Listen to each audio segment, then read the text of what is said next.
தமிழ்நாட்டில் தேசிய ஜனநாயக கூட்டணி வெற்றி பெற்று ஆட்சிக்கு வந்தால் வீட்டுக்கு 1 ஏக்கர் நிலம் வழங்கப்படும் என்றும் அதனை பாஜக பெற்றுத்தரும் என பாஜக விவசாய அணி மாநில செயலாளர் சிவமுருக ஆதித்தன் உறுதியளித்துள்ளார். தூத்துக்குடி மாவட்டம் திருச்செந்தூர் அருகே உள்ள குலசேகரப்பட்டினத்தில் மகா சிவராத்திரியை முன்னிட்டு பாஜக சார்பில் பிரம்மாண்டமாக குபேர பூஜை நடைபெற்றது.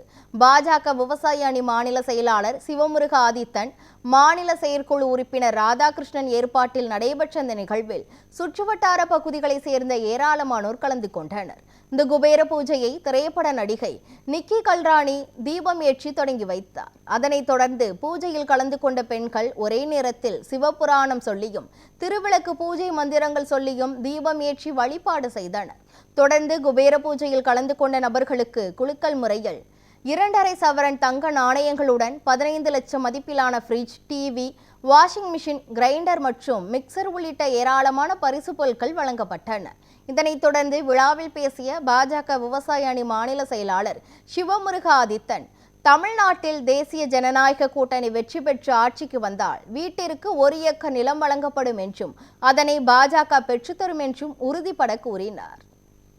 வறுமையில் இருக்கவங்களுக்கெல்லாம் ஆளுக்கு 2 ஏக்கர் இடம் வந்தது போல விவசாயம் பண்ணி செழிப்படையா போறான்னு நினைச்சா அதோட சரி. அதுக்கு எலெக்ஷன் முடிஞ்ச பிறகு அதை பற்றி பேசவே இல்லை. கேட்டா இப்போ அதுக்கு தகுந்த மாதிரி இடம் இல்லைன்னு சொல்லி அப்படி முகத்தை திருப்பிட்டார்.